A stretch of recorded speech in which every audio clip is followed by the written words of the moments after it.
Baiklah, Assalamualaikum warahmatullahi wabarakatuh. Kembali lagi bersama saya Rahmat Kuntoro di pelajaran Chassis dan Pemindah Tenaga. Nah, baiklah. Ini mungkin bagi kalian yang sekarang kelas 2, mungkin pelajaran chassis dan pemindah tenaga ini mungkin kalian akan bingung. Pelajaran apa sih itu, Pak? Itu pelajaran apa, Pak? Itu pelajaran apa toh, Pak? Kok baru? Kok pelajaran yang kemarin tidak ada, Pak? Nah, sekarang akan kita bahas di sini.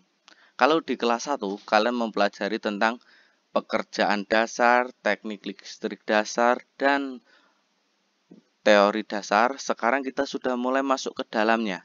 Kali ini kita akan membahas tentang chassis dan pemindah tenaga. Chassis dan pemindah tenaga ini kita berhubungan dengan sesuatu yang menggerakkan mobil, yang menopang mobil. Ya, jadi ketika mobil itu berjalan, semuanya itu butuh penopang. Penopangnya itu apa? Ya, bisa dari ban. Pokoknya kita meneruskan tenaga dari mesin. Misal, kita anggap di sini, ini ada beberapa contoh bagiannya. Yang pertama itu kan tenaga dari mesin, itu disalurkan ke kopling. Kopling atau clutch, ini gunanya untuk menghubungkan dan memutaskan tenaga dari mesin ke transmisi. Jadi dari mesin itu putarannya itu adalah dia tetap. Kalau putarannya rendah ya RPM-nya rendah. Kalau putaran mesinnya tinggi itu RPM-nya itu tinggi. Biasanya sampai sekitar 9.000 RPM. Biasanya kalau lebih dari 9.000 RPM itu mesin akan meledak atau blow engine. Nah, dari sini kita bisa melihat di sini. Mesin itu kan putarannya tetap. Nah, dia tuh setelah tenaga dari mesin itu disalurkan ke kopling. Jadi kopling ini gunanya buat memutus dan menghubungkan tenaga. Ketika kalian akan memindahkan gigi atau memasukkan gigi, tenaga itu harus dihilangkan. Maka digunakanlah yang namanya kopling. Dia jadi tenaga yang selalu standby, selalu ada dari mesin, itu diputuskan oleh kopling. Kemudian disalurkan lagi ke transmisi. Nah, transmisi ini berguna untuk mengatur perbandingan putaran mesin dengan poros penggerak aksel sehingga momen menghasilkan yang diinginkan. Nah, ini digunakan ketika misal kok kalian menginginkan kekuatan yang gede tapi dengan kecepatan yang rendah. Ini biasanya ketika mau angkatan atau mau jalan ada di tanjakan. Ini dia digunakan pasti kalian menggunakan gigi 1 atau gigi 2. Nah, ketika kalian ingin ngebut, pasti kalian menggunakan gigi 4, 5. Nah, itu gunanya transmisi. Jadi dia mengatur putaran. Dari yang tadinya di mesin mobil itu standar aja, tidak ada ngebut, tidak ada santai, maka sama transmisi itu dirubah. Jadi biar dia bisa ngebut atau pelan. Selanjutnya ada poros penggerak atau propeller shaft. Ini bisa disebut dengan biasanya kalau orang menyebutnya adalah kopel. Nah, di sini ini dia meneruskan dari transmisi ke gardan. Setelah itu ada juga gardan. Nah, di sini kalau gardan ini gunanya buat memisah. Yang tadinya cuma dari transmisi, dia dipisah menjadi satu ke roda kanan, satu ke roda kiri. Nah, di sini dia dipisah di sini. Selanjutnya ada lagi poros axle. Poros axle itu di sini dia gunanya meneruskan tenaga dari gardan ke roda. Tuh, dia ada di sini. Selanjutnya kita ke bawah. Nah, sistem ini nanti silahkan ditulis ya. Ini ditulis, ini materi penting. Kalau gambar, kalau kalian bisa silahkan digambar. Kalau kalian tidak bisa, lewati saja ya. Selanjutnya kita masuk ke sistem penggerak roda. Nah, ini di dalam mobil. Pasti kalian sering mendengar mobil penggerak depan atau penggerak belakang. Nah, di dalam mobil itu berbeda-beda. Mesin mobil itu berbeda-beda. Ada yang mesinnya di depan, ada yang mesinnya di belakang. Nah, itu ada dua mesin itu. Sekarang ada yang mesinnya di depan tapi gardanya di belakang atau penggerak belakang. Ada yang mesin di depan, penggeraknya depan. Sekarang kita bahas satu persatu. Mesin motor di depan. Nah, di sini motor di depan tapi penggerak roda belakang. Ini disebut, yaitu namanya F front. Front itu front, disebut FR,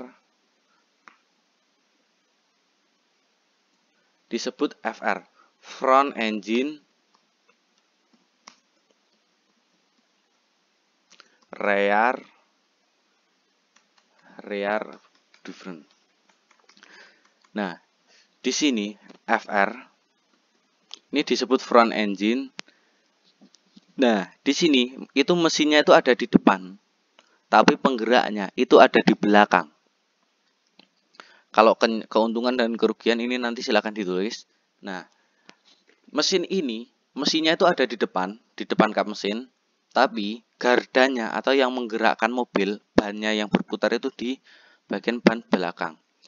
Di mobil ini sering kalian temui pada mobil-mobil pribadi, misal pick up, Avanza, Xenia, Panther, itu dia menggunakan sistem ini. Mesinnya ada di depan, tapi penggeraknya ada di belakang. Tuh. Jadi kalau yang bahasa Jawanya kepelater itu sing mburi, tapi sing jalak nih mesinnya neng ngarepan. Selanjutnya kita ke bawah lagi. Ada juga mesin penggerak. Mesinnya di belakang, penggeraknya di belakang, atau bisa disebut dengan RR, rear engine rear drive. Nah, ini kalau keuntungan dan kerugian silakan dicatat sendiri. Nah, mesin ini perbedaannya adalah di depan dia tidak ada mesinnya. Jadi ini adanya di mobil-mobil klasik dan di mobil bus. Bus-bus kebanyakan menggunakan ini semua. Dan mobil klasik seperti VW, van itu menggunakan ini. Jadi di depan ini kosong melompong, tidak ada apa-apanya. Tapi ketika kalian masuk ke belakang, nah di sini ada mesin, dan di sini juga ada gardan. Jadi mesinnya itu ada di belakang, gardanya juga ada di belakang.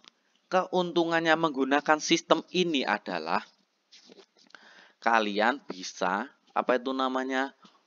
menggunakan keuntungannya dia itu ada di belakang, jadi beban di belakang itu lebih berat. Nah, ini keuntungannya, traksi pada lumur lebih baik. Ini ada di mobil bis dan VW, ini tipe lama. Kalau zaman sekarang digunakan di mobil bis. Kalau kalian buka kap mobil belakang bis itu kan, dia pasti di belakang itu ada mesinnya. Bahkan sopir-sopir bis kalau di terminal atau di pemberhentian itu biasanya tutup belakang bis itu dibuka. Itu gunanya buat udara biar keluar. Nah, soalnya mesinnya ada di belakang. Selanjutnya kita ke bawah. Nah, di sini ada motor depan. Motor depan itu adanya misal dia itu mesinnya itu ada di depan. Tapi gardanya juga ada di depan. Jadi mesinnya itu di depan, gardanya juga di depan. Nah, ini ada dua tipe. Yang satu itu mesinnya memanjang. Jadi dari depan sini, dari sini mesinnya arah ke belakang. Nah, ini keuntungan dan kerugian silakan dicatat. Ini dari depan ke belakang. Ada juga yang tipe menyamping, mesinnya itu panjang menyamping. Nah, ini panjang menyamping mesinnya. Iya kan? Nah, di tipe yang ini mesinnya ada di depan, tapi yang penggeraknya itu juga ada di depan, gardanya ada di depan. Ini gardanya juga ada di depan. Ini biasanya kalau yang atas-atas ini ada di mobil gini, Renault atau Ferrari. Itu mobilnya itu biasanya ciri-cirinya itu satu. Moncong ini depan ini itu dia panjang banget. Ini dari sini panjang banget. Jadi mobil yang kayak ini itu dia mobilnya tuh panjang depannya. Nah, beda dengan yang ini. Kalau yang ini mesinnya itu melintang. Jadi geser. Nah, kalau yang ini mesinnya itu dia kecil. Jadi moncongnya ini enggak terlalu panjang, soalnya dia mesinnya melintang. Nah, untuk yang ini biasanya dia ada di tipe-tipe mobil zaman sekarang seperti Agya, Sigra, bahkan Expander itu juga mesinnya seperti ini. Dia penggerak depan, mesinnya ada di depan, penggeraknya depan. Atau biasa disebut front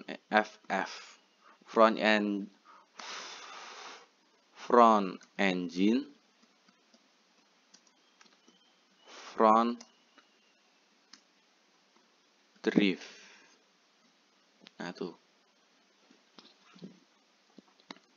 Ini keuntungan dan kerugiannya, silakan kalian tulis. Selanjutnya kita masuk ke penggerak 4 roda.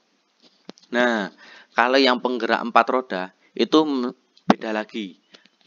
Kalau yang penggerak 4 roda, mesinnya itu bisa di depan, bisa di belakang. Ada yang di depan, ada yang di belakang. Tergantung dari pabrikannya. Kalau yang ini, mesin penggerak 4 roda itu maksudnya adalah, jadi keempat rodanya ini, dia bisa dikendalikan. Dia ada gardanya semua. Jadi misal roda belakang memberikan tenaga, roda depan memberikan tenaga. Nah, ini yang namanya penggerak 4 roda. Penggerak 4 roda itu ada 2. Yang satu adalah ini, sistem penggerak 4 roda yang dapat dibedakan, atau bahasa kerennya adalah 4WD. 4 wheel drive. Nah, 4WD ini apa itu namanya? Ini nanti silakan ditulis ya. Penggerak 4 roda itu dia dari keempat rodanya ini, misal ini roda depan, ini roda belakang, ini bisa diatur. Misal kok kalian hanya ingin menggunakan roda belakang sebagai tenaga, maka roda depan ini dia akan mati. Tidak akan memberikan tenaga seperti mobil biasa yang bergerak hanya 4 roda. Tapi kok ketika kalian ingin di depannya ini memberikan tenaga, maka roda depan ini bisa dihidupkan. Nanti ini jadi bisa memberikan tenaga. Kalau yang 4WD, ini biasa kalian temui di mobil-mobil off-road. Seperti Ford Ranger, Everest, Pajero Sport, Toyota Land Cruiser. Itu dia menggunakan ini. Jadi ketika masih jalan biasa, yang berfungsi itu roda belakang. Namun ketika ketika dia ada di jalan jelek, maka roda depan pun ikut memberikan tenaga. Jadi mobil itu tidak akan terjebak di dalam kubangan lumpur. Itu. Sekarang ada masuk tipe yang kedua. Ini nanti silakan ditulis. Penggerak 4 roda permanen atau biasa disebut dengan AWD. All wheel drive. Nah, AWD ini dia all wheel drive ini, kalau yang 4WD tadi, yang 4WD itu dia bisa diatur. Kalau yang all wheel drive atau yang permanen, itu dia tidak bisa diatur. Jadi roda depan ini dia tidak bisa dimatikan. Jadi roda ini permanen, tidak bisa dimatikan. Itu bedanya. Keempat-empatnya itu memberikan tenaga. Nah, ini karena keempat-empatnya memberikan tenaga, maka dia akan bisa memberikan tenaga yang maksimal, tenaga yang mantap jiwa.